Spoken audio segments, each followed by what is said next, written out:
Welcome back to my YouTube channel.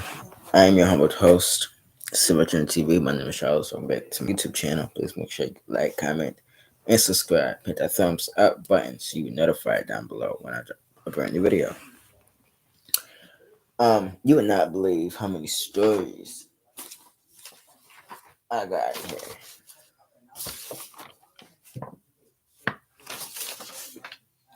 24 stories. 24. I've been doing this for 2 whole days.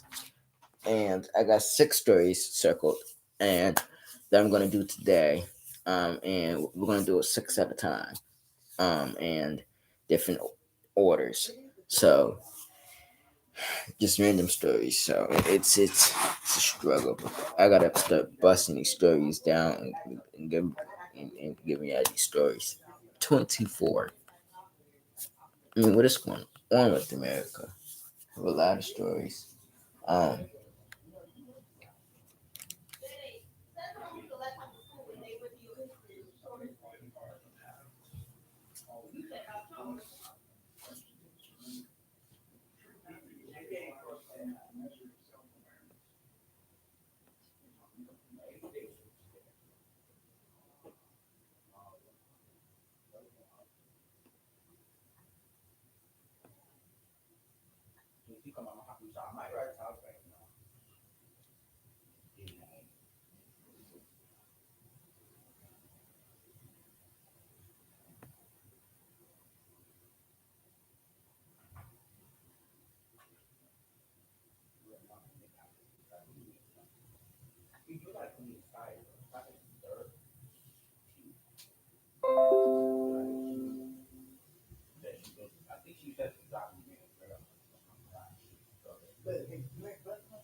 Give me just a sec. Looking at the article.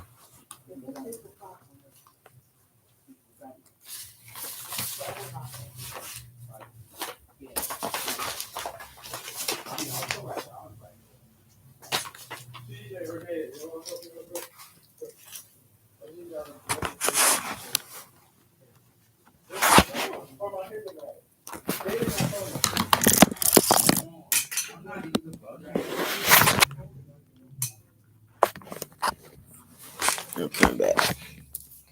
Let me look up the article.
Okay, look it up right now.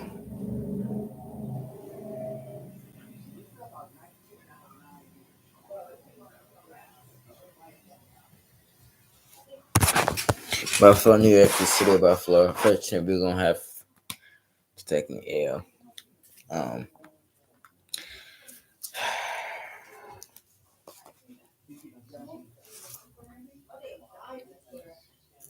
multiple students.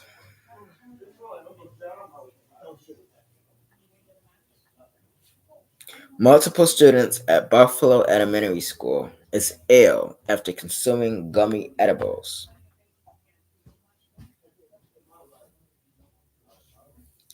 Multiple students at a Buffalo Elementary School became sick after consuming gummy edibles, according to a Buffalo Public School spokesperson. Police and ambulance personnel responded to Harvey Austin Elementary School Friday afternoon for students having an adverse reaction to edibles, and one student was transported to the hospital, according to the spokesperson. This happened today. The school released the following statement: The Buffalo Public School District is committed to protecting the health and well being of its students. Earlier today, multiple students at Harvey Austin Elementary School, PS 97, was evaluated after having an adverse reaction to some gummy edibles. As a precaution, one student was transported to a local hospital and the other student was sent home with a parent guardian. It's important to remind families to talk to children about never ingesting unknown foods or substances, even if a classmate or friend offers it. As school officials notified the Buffalo police, this is an ongoing investigation and we cannot comment further. Buffalo Public Schools. It was not immediately clear where or how the students got the edibles. Here's the news video. Give me a second.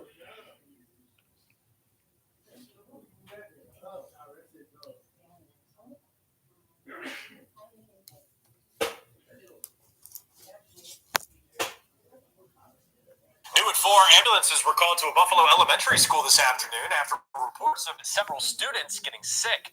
Buffalo school spokesman tells us both students at Harvey Austin Elementary had a bad reaction to marijuana edibles. One student is at the hospital, the other students were sent home. The spokesman also says this is an ongoing investigation. Okay, so that was it for the news video there. I want to say this, and it's a good question that the news provided too. And what I want to know too, and I know the news want to know, the police department wants to know, Buffalo School District wants to know, the teachers in the school wants to know, everybody wants to know, how did the students get access to laced gummies? It's not hard. I'm gonna tell you how and what I think and how they got access to it. Well, it could have been laid around the house. Sure, children love snacks. They love candy, cookies, all that. So picked it up. Might have thought it was regular candy. Took it to school. Showed it to their friends. Passed it around. Now, again, it's the parents' job to put up laced foods because if a child get access to it and take it to school and adjust it and end up getting severely sick or dying from it, then you could be held criminally liable. And so somebody felt to protect their own children. The fact that the certain children had access to a dangerous substance, somebody failed to protect their children. Again, why CPS is going to be involved after this investigation. Once the police done investigating, the police job is to turn over to Child Protective Services. That's their job. So somebody better get ready for CPS to knock at your front door because they will come. They're gonna come, and that child's and or children, your children, could be removed from your custody. Because how did that child get access to lace candy? This is a simple case of neglect. You fail to you fail to watch your children. You fail to put up something that shouldn't have been left around. It's not an accident. Your child getting access to a daily drug or access to laced foods. It's not an accident because you purposely, when you lay something around, you intended for something to happen. You willingly intended for something to happen that day.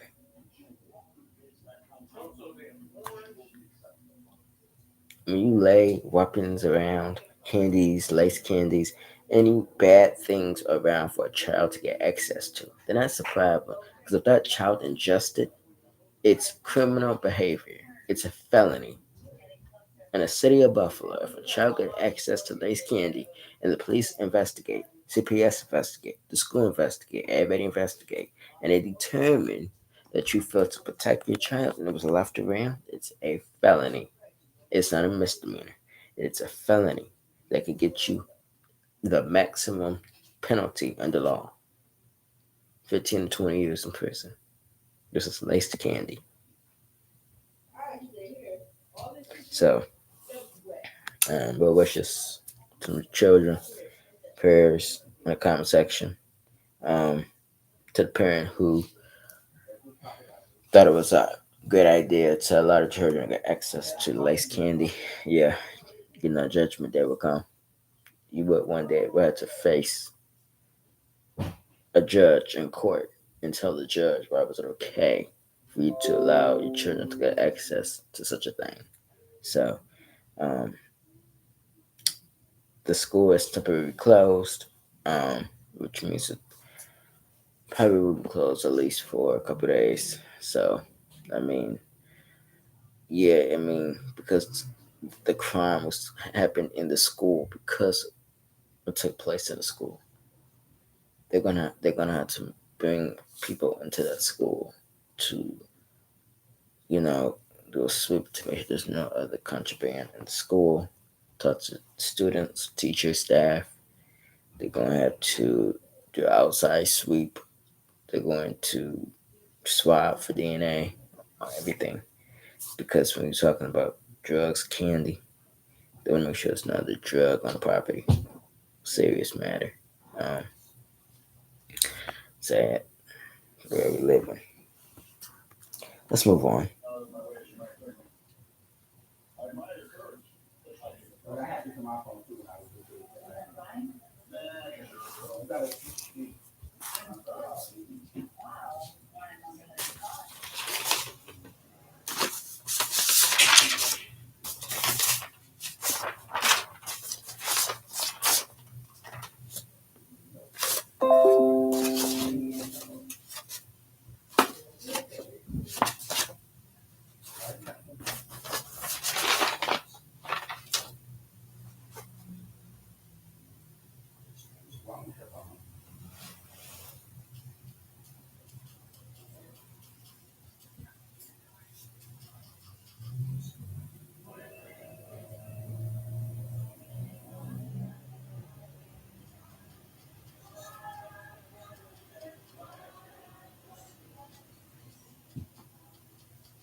My bad. Did you see my charger? No, I don't.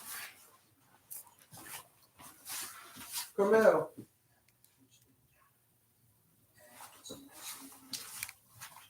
Damn, they might see my bag.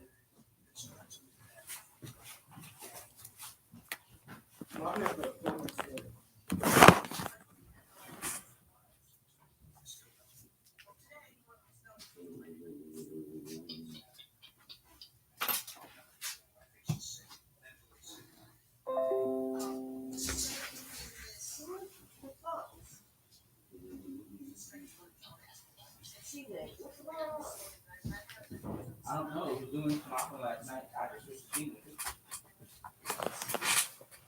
Yours on there, you do it weird. You might have to reconnect.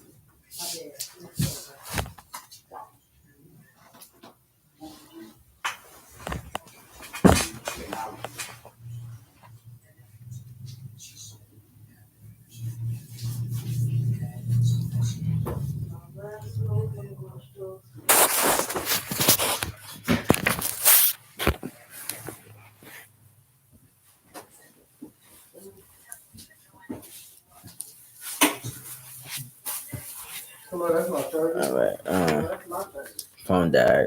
So give me about a minute, probably back on. But we're gonna talk about other stories that we're gonna talk about and Monday and Thursday coming up, which is the 3 18-year-olds who were charged with murder for throwing. I gotta redo that video. And the woman who accused Emmett Till, she dies at 88. Buffalo's school bus driver was fired and arrested for threatening to shoot a student.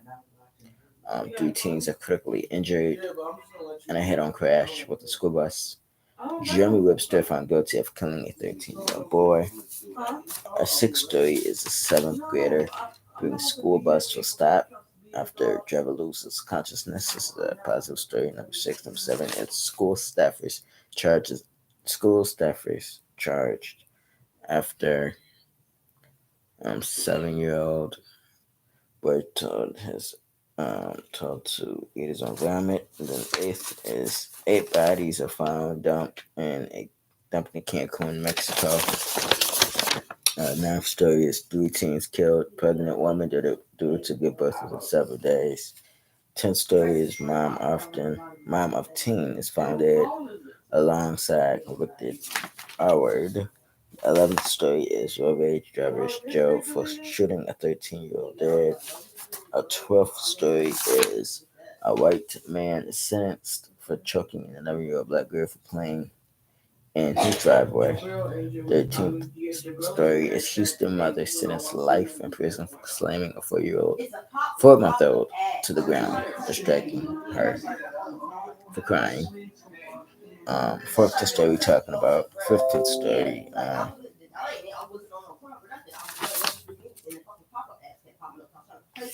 15th story we're talking about, 16th story we're talking about, 17th story we're talking about, 18th story is Chief Agustin's indicted on 9 counts after CPD officer hit by a CV. 19th and 20th story we're talking about. 21st story is that girlfriend is charged with murder of daughter in a bucket. 22nd story is mom and boyfriend is arrested in child beaten to death. 23 is grandma arrested, causes 2 deaths. 24 is Margaret Hawk gets life sentence for murdering her 3 children. I actually talked about that particular story on my Crime Time channel just now. I dropped it a few minutes ago, so go over and check it out. And our 25th story is 2 students are charged over threats to shoot up at Genesee County schools. So 25 stories to talk about. I gotta separate them. So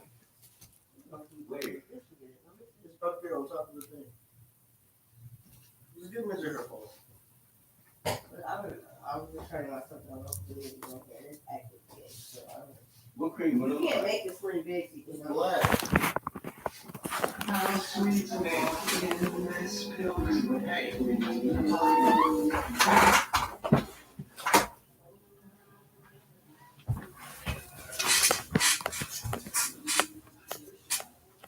all right, I'm back. Let me just look up the news article.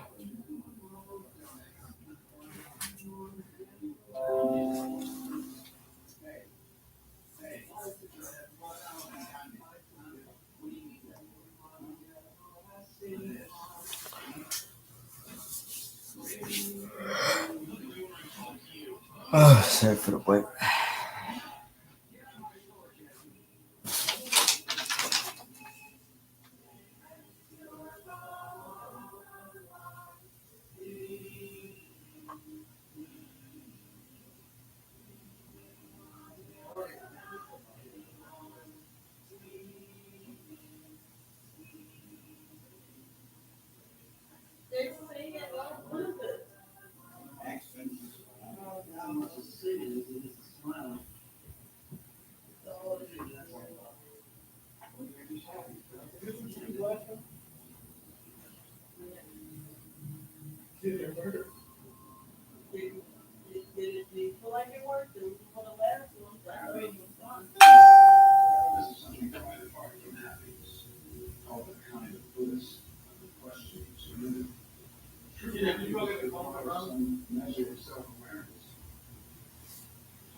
All right, I'm back. Sorry for the break. This is the next story we're talking about. This is the grandmother who was arrested with murder after she killed her 2 year old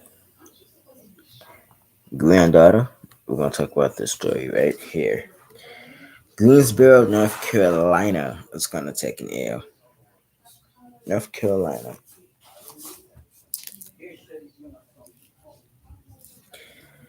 A grandmother has been arrested and charged after a 2 year old granddaughter died from a non accidental trauma, according to police, and warrants reveal more details about the arrest.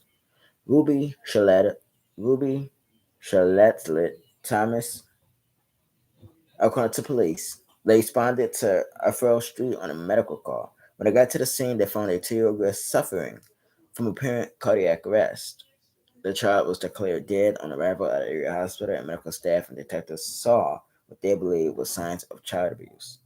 The Family Victims Unit began investigating, and a press release from the Greensboro Police Department said they believed that the little girl suffered non-accidental trauma in the care of her grandmother, Ruby Thomas, on April the 1st.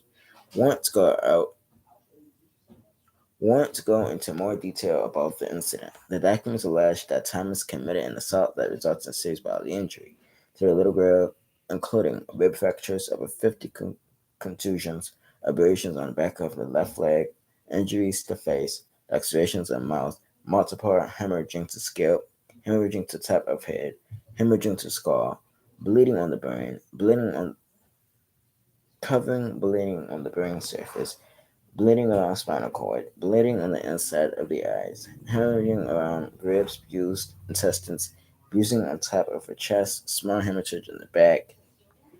At the time, the defendant inflicted the injury. The defendant was providing care for the child as grandmother, the warrant state. On Thursday, prosecutors said in court that the victim's 5 year old brother told them that the 2 year old was beaten more than once by the grandmother and that she would give them what he called fire medicine. It's unclear what fire medicine refers to, but it was described as a red liquid. The victim's grandfather, John McCain, told Fox 8 that he would never have expected this. Never in my life would I want it. Never in my life would I have expected that or something that this would happen because if we had known that, we would never took her ourselves and raised her, he said. The victim's siblings, 2 young boys, are now living with McCain. Whatever happens to Mr. Whatever happens to her, whatever happens in court is not bad enough. McCain said it's not as bad as what she did to that little girl who couldn't take up for herself. She couldn't even run or do nothing. On April 26th, police arrested Thomas and charged her with first-degree murder and felony child abuse. Okay, all right. Number one, you will have to ask yourself: was there anybody else around when this was going on? Any other adult when this was going on? Because if this person who's supposed to be the grandmother,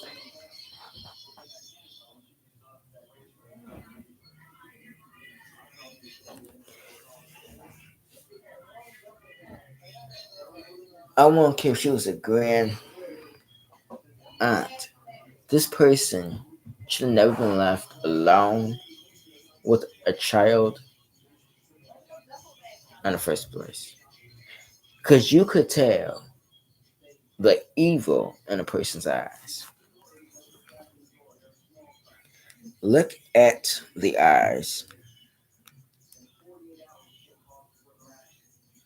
And tell me if you will leave a pet, your pet, with this woman. Her frown tells it all that she don't even care. This person needs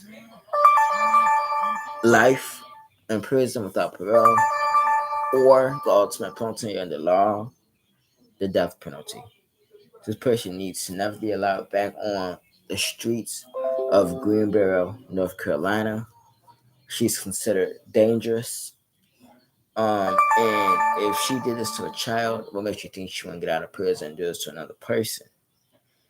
And we gotta be more responsible when it comes to children and who we leave our children with, because there's so many evil people live among us. And so when we leave valuable children with a person like that, then we have to bear some responsibility. I'm not blaming the parents or the child whatsoever. I'm not doing it.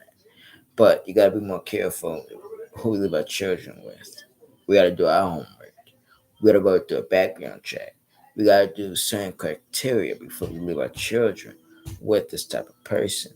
And by looking at this type of person, you can tell her background is all messed up. It's the first time she did this to a child. First time she got caught in an act. So again, we gotta be more careful who we leave our children with.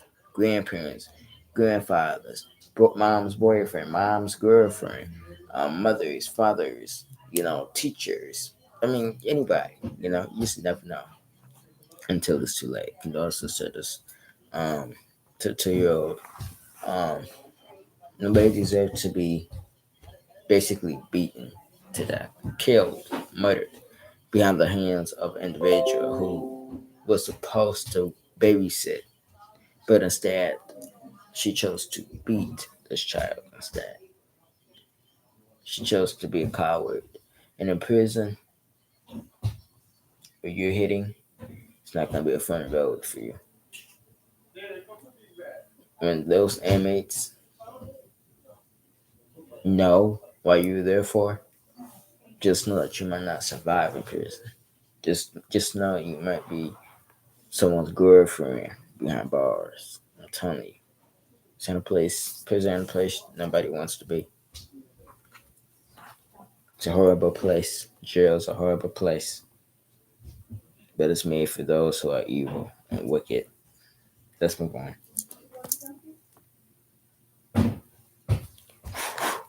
All right. Story 3 out of 6.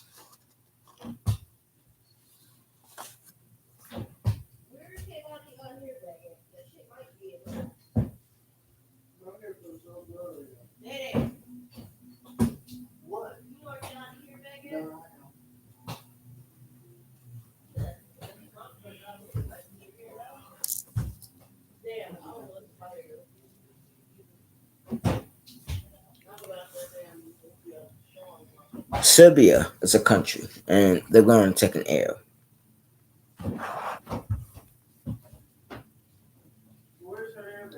A 13-year-old boy is arrested after he kills 8 children, a security guard, in a Belgrade school. A 13-year-old boy opened fire in a Belgrade classroom and apparently planned attack that killed 8 children and a security guard and injured a that killed 8 children and a school security guard and injured a further 6 pupils as well as his teacher. Police named the shooter as Kosta Kuzmanovic and said he had been a pupil at the school in the center of the Serbian capital since 2019. They said he had used 2 of his father's guns for the shooting and may have been plotting the attack for a month. The head of Belgrade police, Veselin Milic, said the teenager also had 2 patrol bombs and made a list of kids he planned to kill in the classes. Milic identified the dead pupils as 7 girls and a boy, born between 2009 and 2011. The sketch looks like something from a video game or horror movie, which indicates that he planned in detail by classes to liquidate. Get it? The suspect, who was arrested in the school playground after confessing to the shooting and laid away with his head covered, fired first at the security guard and 3 girls in a hallway, then walked in a history class and shot the teacher and 5 pupils, Malik said. Because he's under 14, Kasmanovic can't face criminal charges.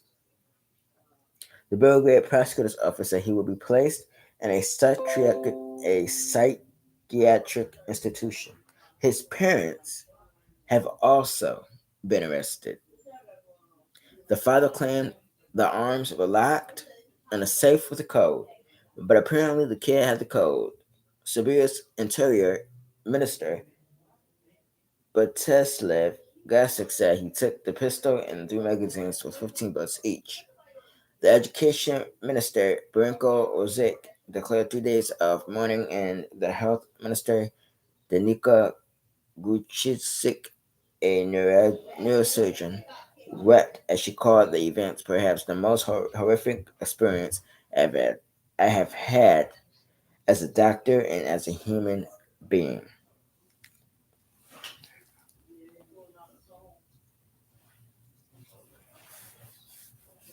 Okay, number one, my thing would be this. How did he even know the gun safe code? Something don't add up. That means somebody would have to tell him the code. Because nobody would just know a code from the top of their head. That's suspicious. Two is that if you knew your son in the first place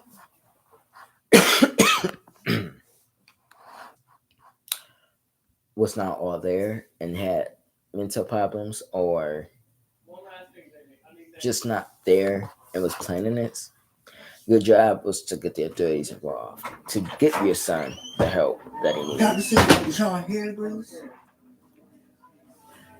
You got to clean up in your child. It's disgusting as hell.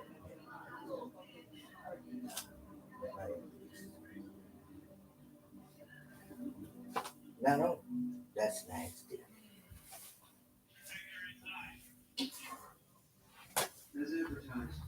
This good? So my thing is this. You know, a responsible adult would have locked those guns up in a safe, not to allow your child to get access to a gun. Gun owners needs to be more responsible, take ownership, and lock your guns away. It's not up to children to access these weapons. It's your job to put these weapons up, lock them away, and if you gotta put several of the locks and codes on her, do that for your protection and other people's protection. Condolences to the school, children, everyone involved. Um, it's no winners here. It's tragedy. School shootings are tragedy, and everybody is affected. About 13 are affected. Everybody, not just himself. Everybody. Everybody. Again, he can't be charged because of his age, but his parents could be charged. Due to his age, he can't be charged. So they put him in a psychiatric institution. I'm going to assume until he gets to about 15, 16, 17, and then they probably then charge him for the shootings, the killings then. But for the meantime, he'll be locked away to get the help that he needs. And then once he get to teenage and adult, then he'll be tried for the crimes. But until then, he'll be in a saturated division. Like, comment, subscribe.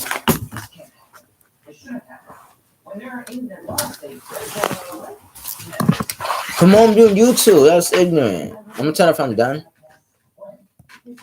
Good. Can do YouTube. Almost one child voice in the background trying to do YouTube. Then my phone unplugged. I'm back.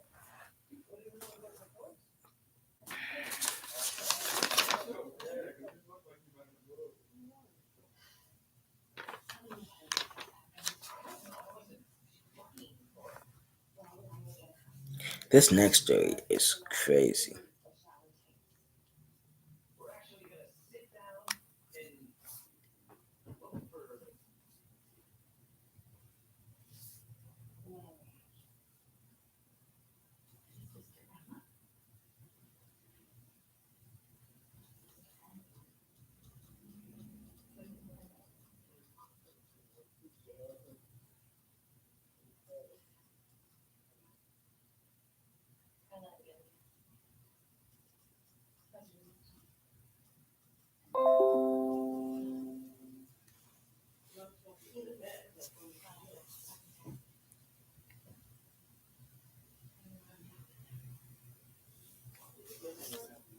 So Canada is gonna take an L in this story. Um, so let's talk about it. Field trip is cut short after Quebec elementary school students find body in woods. And the reason why Canada is going to take an L is because the fact that the children had to witness such horror. And I believe that those children um,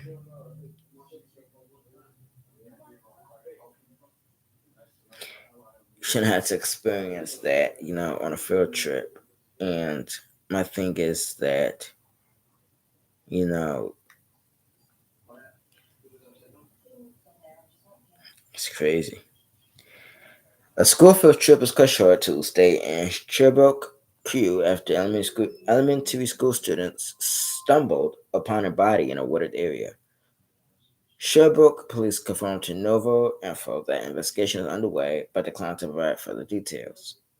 The Notre Dame du Rosary Elementary School sent an email to inform parents of a macabre discovery at Mount Bellevue Park. Despite these unfortunate circumstances, the day went off without a hitch for most other students at the school, said the school's principal, Bridget Leclerc, in their email. Parents are also advised to keep an eye on the children over the next few days. Rest assured that we have all the well being of the children at heart and that we're making every effort to ensure that necessary support for the students at the school, Leclerc added. So, my closing thoughts about this story is that school is right. Those students going to need every available resources, every psychiatric. They're going to need therapy, counseling. They're going to need everything because if you work in a mortuary or a coroner's office or a funeral home, that's already traumatized. But when you discover a body, that image can stay with you for the rest of your life. That image. And sometimes it can eat somebody up inside. And it can make them sad, depressed. It can make them different types of feelings and emotions. So you must get that person help. And I mean, it's sad. But if it wasn't for the children, walking upon what they saw, body would be surrendered to this day, So, you know,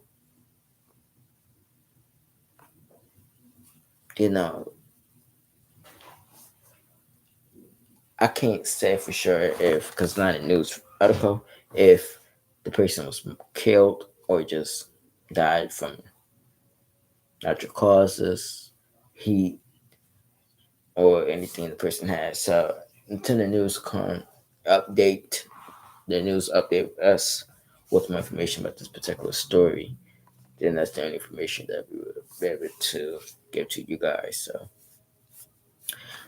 condolences to the victim and his family, and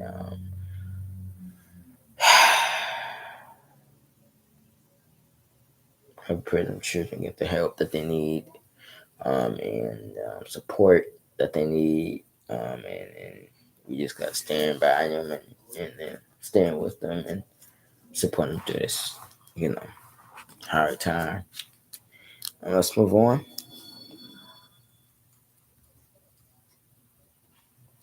We're gonna story 5 out of 6.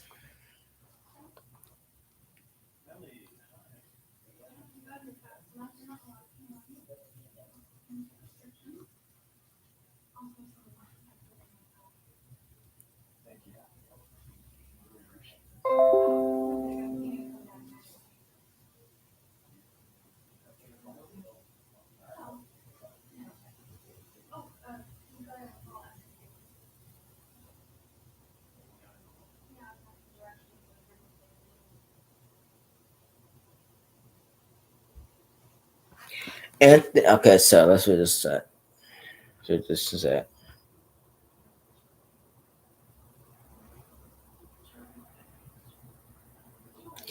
Los Angeles, California. It's gonna take an L, and this story happened March 7th, 2023.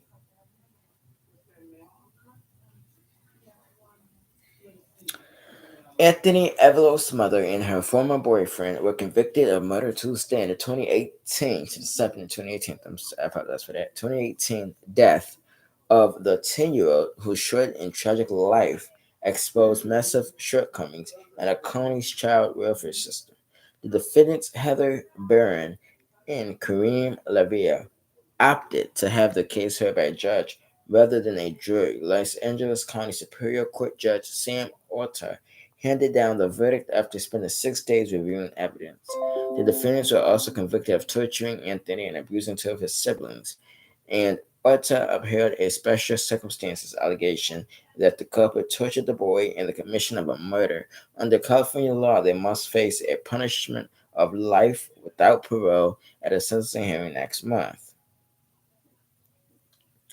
Neither Byrne nor Lavia showed any reaction as Ultra read the verdict. Some relatives and victims' rights advocates in the gallery shouted yes when the judge read Lavia was guilty of first count. After Ultra finished reading the verdict, Deputy District Attorney Jonathan Hatzma walked into the gallery and hugged several of Avola's relatives, many of whom were crying. I will always remember Anthony as a loving, funny little boy who loved spending time with us. His aunts, his uncles, today I feel relief that they finally pray for what they've did, his aunt Maria Burns said during a news conference following the hearing, but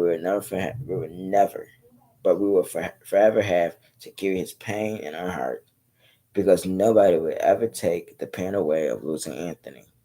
Prosecutors alleged that Byrne had abused Anthony and 2 of his siblings for years, but the situation turned even more dangerous and deadly after she began dating Lavia, an alleged gang member. Lavia would routinely beat the children with belts. Prosecutors said pour hot sauce in their mouths and make Anthony and siblings fight one another. The losers of the impromptu brawls would then suffer corporal punishment at Lavia's hands, prosecutors alleged. The children also were forced to kneel on exposed floors, nails, or uncooked rice for long periods of time, or hold a squatted position, dubbed the captain's chair, until they fell over from pain. Barron had inverted the locks on several bedroom doors in her Lancaster home so the children could be trapped inside, where they had no access to food, water, or baths. Prosecutors had alleged if the children urinated or locked in the rear were shoved their faces in their own waste. In June of 2018, paramedics arrived at the family's Lancaster home to find Anthony Brewing dead and without a pulse. According to Deputy District Attorney Saeed Taimori, during his opening statement, Taimori spoke while displaying pictures of a withered Anthony in the emergency room. He said the boy was so malnourished and dehydrated that his veins were collapsed. Maria Burren testified that she reported the abuse allegations to the LA County Department of Children and Family Services in 2015. One of the 13 times the agency received reports about violence against Anthony was from teachers, counselors, relatives, or police between 2013 and 2017. Yet the boy remained in Olivia and Barron's home. The agency never made an attempt to remove the children from Barron's custody, and no DCFS employees have been disciplined in connection.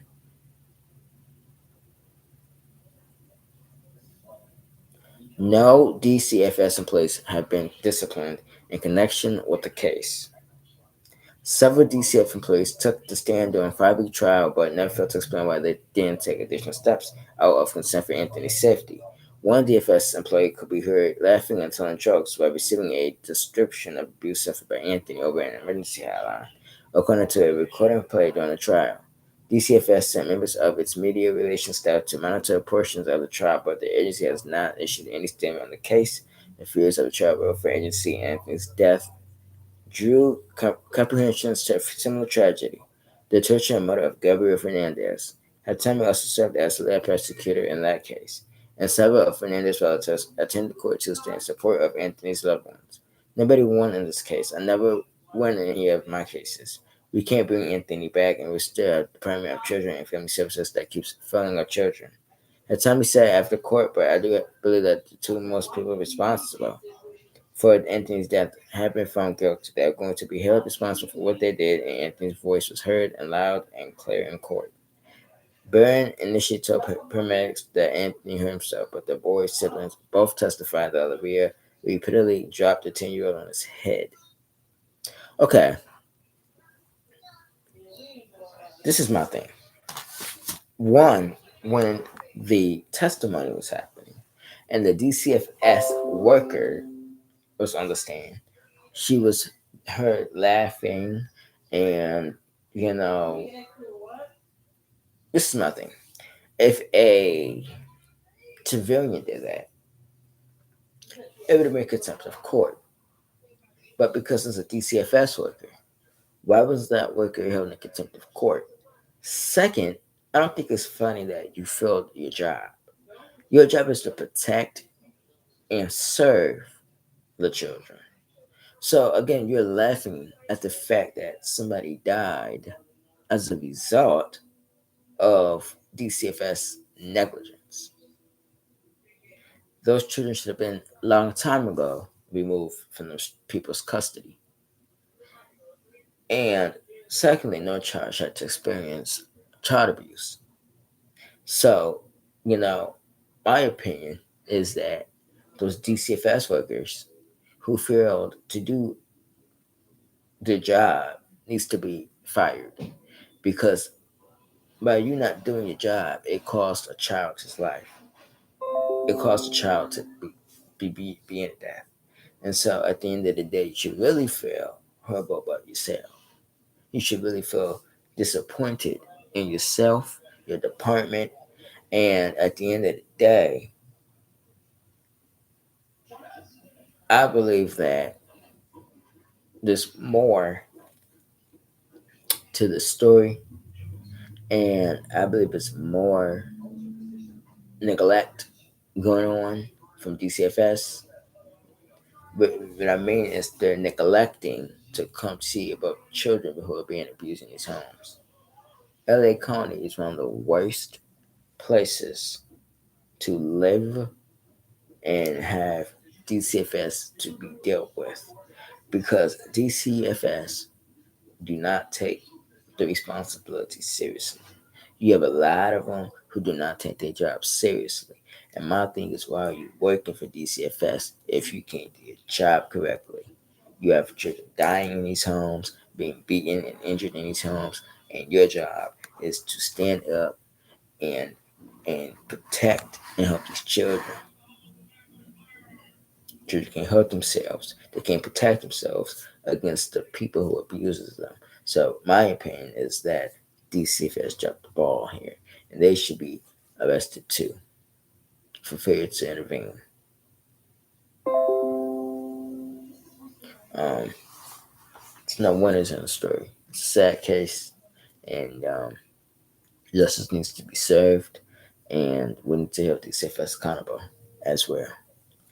Like, comment, subscribe, turn post notifications on. Condolences to Anthony, and justice will be served. Again, I'm gonna where the biological father is at. I'm gonna assume that the mother divorced the biological father and end up with her new boyfriend. But you know, I always talk about background checks in these stories because when you do a background check, you know who should and shouldn't be around children, and so background is very important. So let's move on to our last story of today, and it's a story 6 out of 6. Man who stuffed a Timothy grill in his backpack and then in his trunk of his car. Let's talk about that story. So, last story of the day. We have more stories to talk about on Monday. So,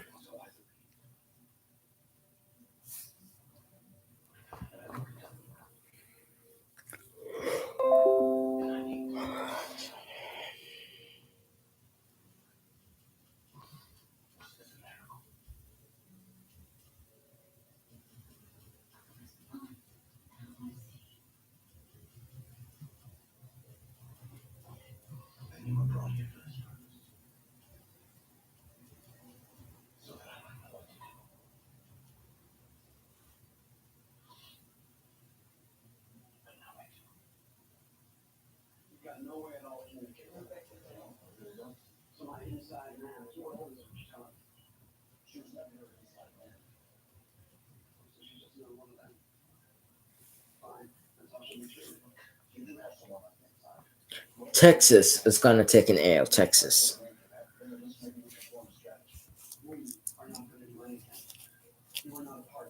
Man who stuffed a 10-month-old girl into his backpack and left her in the car is sentenced to life in prison.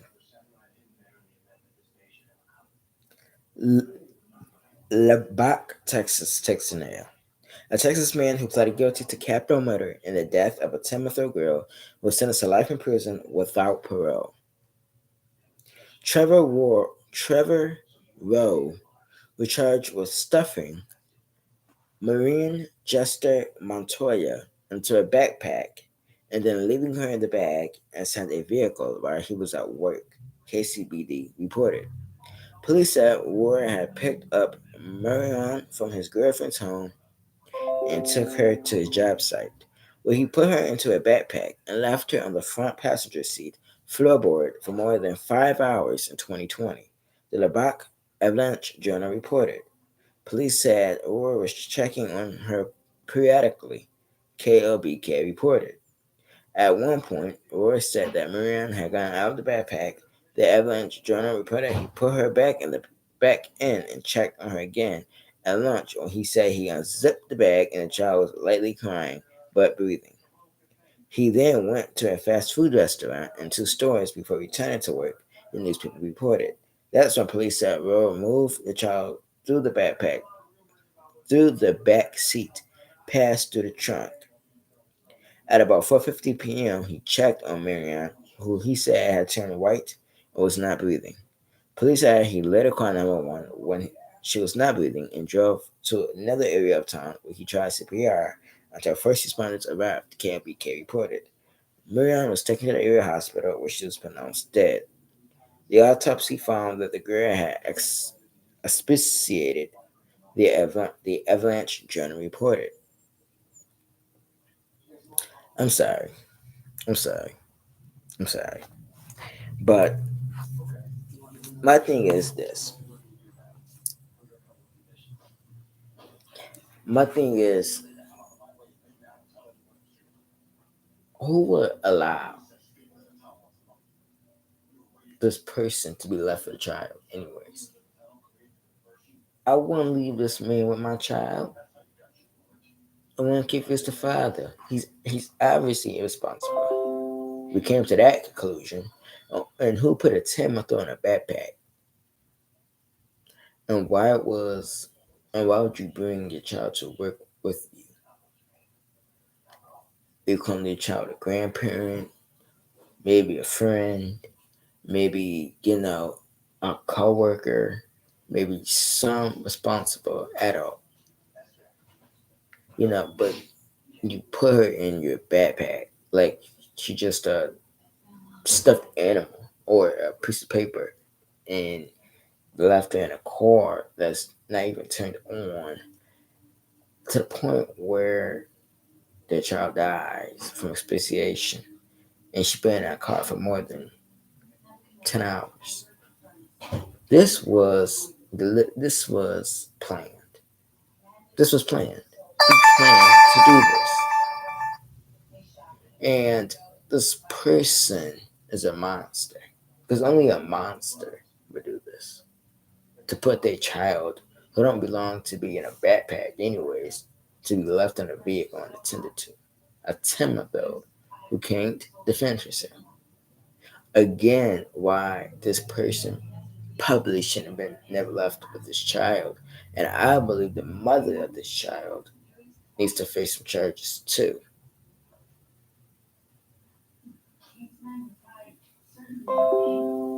Because there's no way that you did not know that this person was this dumb. You left your child with a person who you thought should have been around him. And now your child is dead because of what? His decisions. And so when we make bad decisions, it comes around and it comes around. It never stops. It keep adding on. And who does this? It's inhumane to put a child in a backpack like that, and it's dumb. I just don't understand who does that.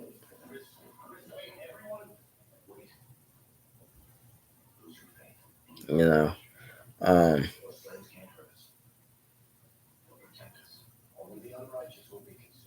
and of course, this is him. The suspect is black. I mean, just come on, man.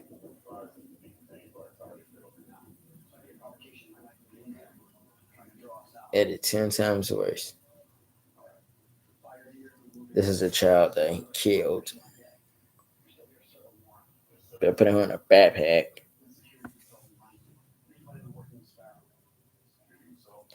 Again, this is what I think. I think this is him again. My thing is, we gotta be careful who we sleep with, have children with, have children by, who we allow to have our children, because not everybody is fit to be a parent. Not everybody is sane to handle a child. And so when you get a child to a person who you think is a responsible adult, you sign yourself a death ticket. You just dead. Somebody else should be in a vehicle with this monster, with this child. Because he's obviously don't have it more. So this child was failed by everybody, in my opinion.